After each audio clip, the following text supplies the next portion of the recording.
Hello everyone, आज की इस वीडियो में हम लोग प्रीवियस ईयर 2021 का सेट 2 देखने जा रहे हैं, पेपर 2 देखने जा रहे हैं, जिसमें हम लोग साइंस के 15 क्वेश्चंस देखेंगे और इसी की नेक्स्ट वीडियो में हम लोग 15 क्वेश्चंस और देखेंगे पार्ट 2 करके। तो अभी तक हम लोगों ने 2021 का जनवरी का पेपर जो है उसमें सीडीपी के 30 क्वेश्चंस हम ऑलरेडी अपलोड कर चुके हैं। 2018 और 19 के पेपर भी आप प्रीवियस ईयर प्लेलिस्ट में जाकर देख सकते हैं। तो चलिए आज की जो साइंस के 15 क्वेश्चन हैं वो हम लोग देख लेते हैं। अगर आप सीटेट परीक्षा की तैयारी कर रहे हैं तो चैनल को सब्सक्राइब ज़रूर करिएगा। आई होप कि वीडियो आपको अच्छी लगे तो लाइक ज़रूर करिएगा, और जितने भी प्रीवियस ईयर हैं चाहे वो कितने भी हों, आपके पेपर से पहले वो आपको 2 बार कम से कम रिवाइज़ करा दिए जाएंगे। तो और थियरी की क्लासेस भी जल्दी ही स्टार्ट होंगी। चैनल से जुड़े रहने के लिए चैनल को सब्सक्राइब ज़रूर करिएगा। पहला क्वेश्चन है, निम्नलिखित में से कौन सही मिलान का निरूपण करता है। तो यहाँ पे 2 चीज़ें दी हुई हैं, एक उपास्थि, अस्थि, अस्थिपिंजर, ये सब के बारे में दिया हुआ है, यानी कार्टिलेज मसल्स के बारे में, और उनकी जो एक तरीके से कहिए तो डेफिनेशन है या उनके वर्क है उनको दिया गया है। ठीक है, तो हमको मैच करना है। सिकुड़कर और शिथिल होकर शरीर की गति में सहायता करती हैं। कठोर संरचना जो कंकाल बनाती है, कंकाल का भाग जिसे झुकाया जा सकता है। वक्ष की अस्थि और मेरुदंड को जोड़कर बक्से की रचना करता है। तो आप अगर देखें तो सबसे पहला सिकुड़कर और शिथिल होकर शरीर की गति में सहायता करती है, तो वो है हमारी पेशियाँ। ठीक है, वो है हमारी पेशियाँ। कठोर संरचना जो कंकाल बनाती है वो आपका आंसर हो जाएगा अस्थि, और कंकाल का भाग जिसे झुकाया जा सकता है यानी उपास्थि। ठीक है, वक्ष की अस्थि और मेरुदंड को जोड़कर बक्से की रचना करता है, वो होता है हमारा पसली पिंजर। तो पहले का ए को मैच करेंगे 2 से, तो यहाँ पे अगर आप इंग्लिश वाले में देखें, इधर वाले में, तो आपको ये आंसर दिख जाएगा। यहाँ पे आपका ये आंसर आपका मैच कर रहा है। ठीक है, अगर हमें इसमें से एक भी आंसर सही से पता होता है तो हम ऑप्शन की हेल्प से और सारे आंसर पता कर सकते हैं। तो कॉन्सेप्ट आपका क्लियर होना चाहिए। क्लास एनसीईआरटी के चैप्टर से ये क्वेश्चंस लिया गया है। आपको एनसीईआरटी पढ़ना बहुत ज़रूरी है। अगर आप पेपर 2 की परीक्षा दे रहे हैं तो 6 to 8 आपके लिए बहुत इंपॉर्टेंट है, और उसमें भी क्लास 7th। चलिए नेक्स्ट क्वेश्चन देखते हैं। क्वेश्चन नंबर 61 का option number 2 is the correct answer. ठीक है, नेक्स्ट क्वेश्चन देखते हैं। निम्नलिखित में से मानवों की कौन सी ग्रंथि 2 से अधिक हार्मोन स्त्रावित करती है। एड्रिनल ग्रंथि, पीयूष ग्रंथि, अग्नाशय और thyroid. Which of the following glands in human being secret more than 2 hormones. तो कौन सा है यहाँ पे, तो यहाँ पे आपका एड्रिनल, पीयूष, अग्नाशय और थायराइड ग्रंथि में से आपको सेलेक्ट करना है। तो ऑप्शन नंबर 2 जो पीयूष ग्रंथि है वो आपकी सही हो जाएगी, यानी pituitary gland is the right answer. Next question देखते हैं। नीचे दिया गया कौन सा कथन सही है। Which of the following statement is true? All metals are solid, all metals are hard, all metals are gases, all non-metals are gases, all non-metals are non-ductile। तो ट्रू की बात की गई है, कौन सा कथन सही है। तो यहाँ पे जो आपका क्वेश्चन नंबर 63 है उसका ऑप्शन नंबर 4 जो है वो आपका सही हो जाएगा, यानी सभी अधातुएं अतन्य यानी तन्य नहीं होती, तानी नहीं जा सकती हैं, डक्टाइल नहीं होती हैं, यानी तो all non metals are non ductile. ठीक है, this is the right answer. Next question है, वाई कोई मानव निर्मित रेशा है जिसे प्राकृतिक स्रोत से प्राप्त किया जाता है। वाई क्या हो सकता है। Y is a man made fibre obtained from a natural source. What could be Y. बहुत इंपॉर्टेंट है एनसीईआरटी। सारे क्वेश्चन अभी तक जितने देखे सारे एनसीईआरटी से लिए गए हैं, और मैं आपको प्रूफ भी कर दूंगी जब मैं चैप्टर पढ़ाऊंगी तो।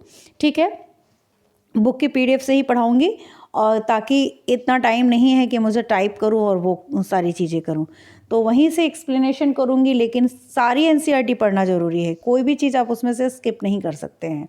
क्वेश्चन बनाने वाले बहुत आराम से क्वेश्चन निकाल लेंगे चैप्टर से, जैसा कि बनाया भी गया है। ठीक है, तो क्वेश्चन नंबर 64 का ऑप्शन नंबर 1 जो है वो करेक्ट हो जाएगा। यहाँ पे रेयॉन जो होता है वो प्राकृतिक स्रोत से प्राप्त किया जाता है। ठीक है, नेक्स्ट क्वेश्चन देखते हैं। 64 का option number 1 is the correct answer. Next question, नीचे दिए गए तालिका का अध्ययन कीजिए। अब यहाँ पे आपका कॉन्सेप्ट क्लियर नहीं होगा तो क्वेश्चन गलत भी हो सकता है। सबसे पहले देखिए कि यहाँ पे लिखा क्या है, इनमें से घरेलू ईंधन के रूप में कौन सा सबसे उपयुक्त है। तो जो हमारा घरेलू ईंधन होता है यानी डोमेस्टिक फ्यूल होता है, उसकी क्या क्या कैलोरीफिक वैल्यू होती है, स्टेट क्या, किस स्टेट में होता है, इग्निशन टेम्परेचर क्या होता है, ये सारी चीज़ें हमें पता होनी चाहिए। तो जो हमारा घरेलू गैस होता है, घरेलू ईंधन होता है, उसका उच्च ऊष्मीय मान जो होता है, उसका ऊष्मीय मान कैसा होता है, एक second,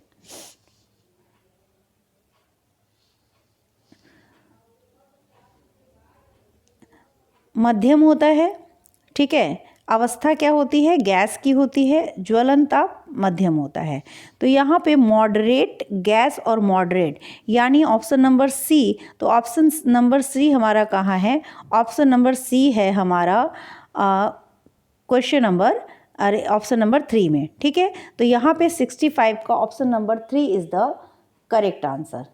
okay, question number 65 option number 3 is the correct answer.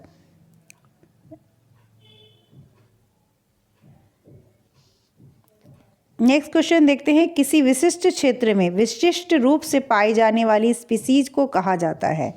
Species restricted to a particular area referred to as endangered, extinct, endemic, migratory.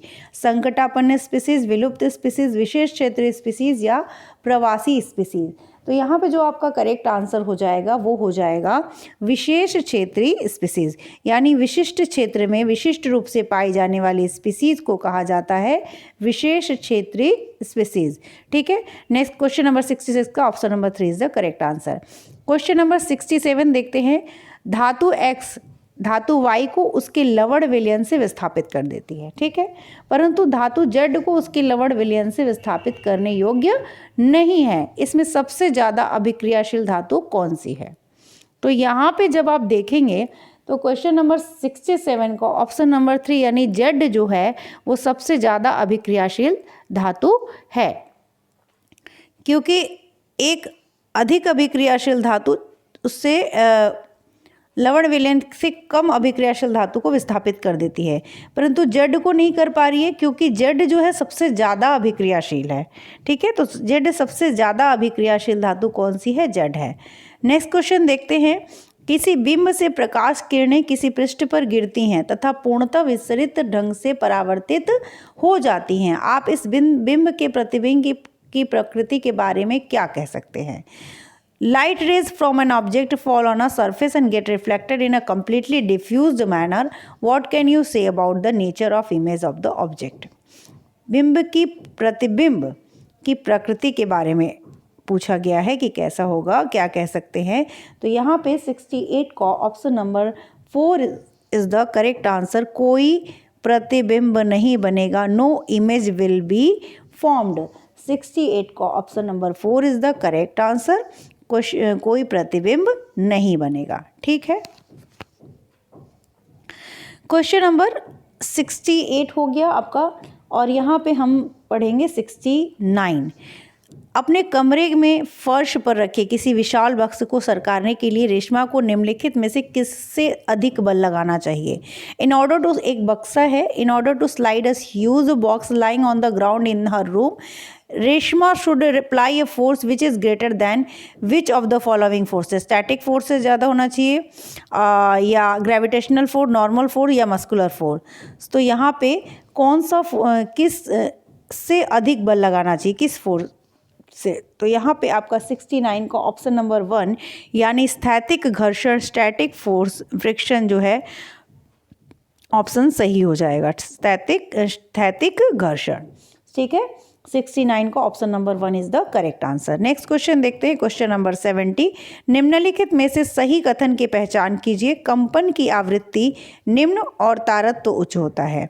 तो identify the correct statement from the among the following. The lower the frequency of the vibration, higher is pitch. The loudness of sound is determined by the frequency of vibration. Sound can not travel through vacuum. Pitch of sound is determined by its amplitude. यानी तो यहाँ पे जो कंपन की आवृत्ति निम्न है तो तारतम्य होगा. ध्वनि की प्रबलता का निर्धारण कंपन की आवृत्ति द्वारा किया जाता है. ध्वनि निर्वात में गमन नहीं कर सकती. ध्वनि का तारतम्य उसके आयाम द्वारा निर्धारित होता है. यहाँ पे 70 का जो है वो ऑप्शन नंबर 3 जो है, 70 का ऑप्शन नंबर 3, ध्वनि निर्वात में गमन नहीं कर सकती इज द करेक्ट आंसर. ठीक है, तो सही आंसर क्या हो जाएगा? ध्वनि निर्वात में गमन नहीं कर सकती है. ठीक है, sound can not travel through vacuum. Sound can not travel through vacuum is the right answer. Next question देखते हैं, क्वेश्चन नंबर 71. तो क्वेश्चन नंबर 71 दिया गया है, नीचे दिया गया कौन सा समुच्चय ऐसे द्रवों को समाविष्ट करता है जो विद्युत के हीन चालक है? टोटी का जल, शैम्पू, शहद या लवण, विलयन, नींबू का रस, सिरका. थर्ड है शैम्पू, वनस्पति तेल, आसुत जल या फोर्थ है चीनी का विलयन, सिरका, नींबू का रस.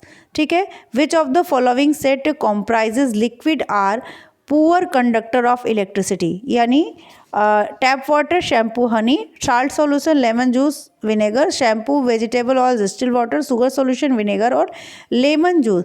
तो यहाँ पे ऐसे समुच्चय को पूछा गया है जो ऐसे द्रवों को समाविष्ट करता है जो विद्युत के हीन चालक है.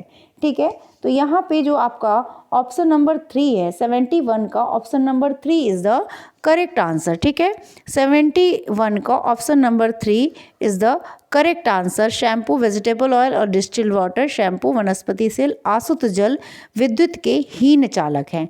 ठीक है, नेक्स्ट क्वेश्चन देखते हैं, क्वेश्चन नंबर 72. नीचे दिया गया कौन सा समुच्चय रासायनिक परिवर्तनों को समाविष्ट करता है? पानी उबालना, कांच तोड़ना, लोहे को जंग लगना, जल में लवण घोलना, भोजन का पाचन, कागज के तो टुकड़े कर देना, भोजन पकाना, पानी उबालना, जल में चीनी घोलना, लोहे को जंग लगना, कागज का जलना और भोजन का पाचन. तो जैसा कि आप देख सकते हैं रासायनिक समुच्चय यानी केमिकल चेंजेस और फिजिकल चेंजेस आपने अगर पढ़ा है, आपको कॉन्सेप्ट क्लियर है तो आप आराम से इस क्वेश्चन को कर लेंगे. देखिए हर ऑप्शन में एक आपको फिजिकल केमिकल चेंज मिला हुआ है, लेकिन सब में एक दो जो ऑप्शन है वो फिजिकल चेंजेस के हैं. तो यहाँ पे ऑप्शन नंबर 4 जो है आपका, उसमें तीनों ही हैं. जैसे लोहे में जंग लगना एक आपका केमिकल चेंजेस है, कागज़ का जलना भी केमिकल चेंजेस है और भोजन का डाइजेशन यानी फूड डाइजेशन भी है, वो केमिकल चेंजेस है. तो यहाँ ऑप्शन नंबर 4, 72 का option number 4 is the correct answer. Next question देखते हैं, और अभी तक जितने क्वेश्चन मुझे मिले हैं सारे के सारे एनसीईआरटी में हैं, तो कहीं कुछ पढ़ने की ज़रूरत ही नहीं है, सिर्फ एनसीईआरटी 6, 7, 8 की बुक पढ़नी है. नीना किराए की और प्रीवियस ईयर क्वेश्चन को सॉल्व करना है. तो दोनों ही मैं अपने चैनल पे प्रोवाइड करूँगी. अगर आप इससे कुछ भी आपको प्रॉब्लम होगी तो आप मैसेज करके, कमेंट करके पूछ सकते हैं. कोई और सजेशन देना है मुझे कि किस तरीके से मैं आप लोगों को वीडियो बनाऊं, तो उसके लिए भी आप मुझे सजेशन कमेंट बॉक्स में लिख के कमेंट कर दीजिएगा. वीडियो को लाइक ज़रूर करिएगा और सब्सक्राइब करके ज़्यादा से ज़्यादा बच्चों तक इसको पहुंचाने की कोशिश करिए प्लीज़. नीना किराने की क्वेश्चन नंबर 73 देखते हैं. नीना किराने की कुछ वस्तुएं खरीदने के लिए साइकिल से बाजार जा रही थी.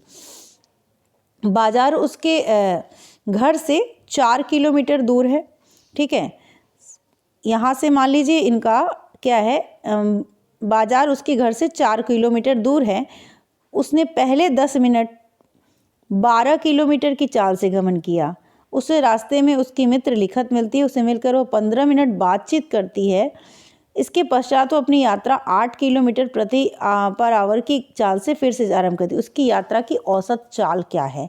तो औसत चाल निकालने का फॉर्मूला आपको आना चाहिए, याद होना चाहिए. और यहाँ पे जो ऑप्शन नंबर 1 है आपका, यहाँ पे जब आप सॉल्व करेंगे तो ये आंसर आपका सही हो जाएगा. क्वेश्चन नंबर 73 का option number 1 is the correct answer यानी 6 किलोमीटर पर आवर। ठीक है, 73 का 1। नेक्स्ट क्वेश्चन देखते हैं। क्वेश्चन, लवण और जल के मिश्रण को पृथक करने की प्रक्रिया में निम्नलिखित में से कौन सहायक नहीं है? ये खुद भी अंडरलाइन कर दिए हैं ताकि आपका ध्यान वहाँ पे चले जाए। कौन सहायक है नहीं, कौन सहायक नहीं है, यानी हमको 3 ऐसे ऑप्शन मिलेंगे जो सहायक होंगे, तो कौन सहायक नहीं है वो हमको पता करना है। तो विच of the following will not be helpful in the process of separating a mixture of salt and water? Salt and water, तो यहाँ पे आपका क्वेश्चन नंबर 74 का बहुत सारे यहाँ पे कंफ्यूजन आ गए थे। जो मैं आंसर बता दूँ तो कोई फ़ायदा नहीं है, क्योंकि यहाँ पे जो ऑफिशियल आंसर की दी गई है उसमें कंफ्यूजन था और यहाँ पे इस क्वेश्चन को थोड़ा स्टार मार्क करके छोड़ दिया गया है। ठीक है, नेक्स्ट क्वेश्चन देखते हैं। इसलिए हम लोग भी इसको स्किप करेंगे क्योंकि कुछ अधूरे आंसर पढ़ने से अच्छा है कि उस क्वेश्चन को ना पढ़ा जाए। क्वेश्चन नंबर 75 देखते हैं। नीचे दिए गए प्रकाश के कौन से गुणधर्मों का उपयोग छाया बनने की परिघटना की व्याख्या के लिए किया जा सकता है? प्रकाश सरल रेखा में गमन करता है, प्रकाश उच्च चाल से गमन करता है, प्रकाश 7 वर्णों से यानी रंगों से मिलकर बना है, प्रकाश अपारदर्शी वस्तुओं से नहीं गुजरता है। Which of the following properties of light can be used to explain the phenomenon of shadow formation? Shadow formation जो छाया बनती है, शैडो बनता है, उसकी प्रॉपर्टीज़ के बारे में यहाँ पे दिया गया है। तो यहाँ पे जो ऑप्शन नंबर आपका 4 है यानी डी और ए। ठीक है, 75 का ऑप्शन नंबर 4 यानी डी और ए, वो आपके जो प्रॉपर्टीज़ है उसकी छाया बनने की जो प्रॉपर्टीज़ है उसकी व्याख्या करता है। प्रकाश सरल रेखा में गमन करता है, प्रकाश अपारदर्शी वस्तुओं से नहीं गुजरता है, यानी डी और A is the correct answer. ठीक है, क्वेश्चन नंबर 75 का option number 4 is the correct answer. और 15 क्वेश्चन यहाँ हम लोगों ने डिस्कस कर लिए साइंस के। क्वेश्चन नंबर 76 से यानी 76 से आगे का जो क्वेश्चन है वो हम लोग नेक्स्ट वीडियो में देखेंगे ताकि आप लोग पूरी वीडियो देख सकें। ठीक है, अगर 30 क्वेश्चन मैं डिस्कस कर देती लेकिन पूरी वीडियोस देखते नहीं हैं, इस वजह से मैं 15 क्वेश्चन की ही वीडियो बना रही हूँ और नेक्स्ट डे आपको और जो आगे के 15 क्वेश्चन है उनकी वीडियो भी आपको मिल जाएगी। तो चलिए आज के लिए इतना ही, और जो भी पढ़िए पूरा पढ़िए, जितना भी आप पढ़िए एक दिन में उसके कॉन्सेप्ट उसी दिन रिवाइज करके, चाहे जैसे भी समझना हो समझ के उस चीज़ को वहीं पे फिनिश कर दीजिए ताकि उससे रिलेटेड कोई भी क्वेश्चन आपको किसी भी फॉर्म में आपसे पूछा गया हो वो आपका कंप्लीट हो। जैसे आपने थार्नाडाइक पढ़ा तो थार्नाडाइक के जितने पॉइंट हैं, किस पे प्रयोग किया गया, किसने दिया, इन्होंने उस सिद्धांत को और किस किस नामों से जाना जाता है, वो सारी चीज़ों को आपको पढ़ना है ताकि उससे किसी भी तरीके का क्वेश्चन पूछे तो आपका वो टॉपिक तैयार है तो तैयार है। मतलब ऐसे आपको पढ़ना पड़ेगा सीटेट की परीक्षा के लिए, क्योंकि इनके क्वेश्चंस ज़रूरी नहीं है कि आप एक क्वेश्चन किसी टॉपिक का पढ़ लिए और ये कॉन्सेप्ट आ गया, ऐसा नहीं है। आप थार्नाडाइक को पढ़ रहे हैं तो उनका प्रयोग किस पे किया गया था, उनके प्रयोग को और किस किस नाम से जाना जाता है, पूरे प्रयोग को पढ़िए, एक बार पढ़िए और हमेशा के लिए कॉन्सेप्ट क्लियर हो जाएगा। तो चलिए, बेस्ट विशेस है सभी को और चैनल को अपना प्यार दीजिए, लाइक ज़रूर करिएगा। Thank you. मिलते हैं नेक्स्ट वीडियो में।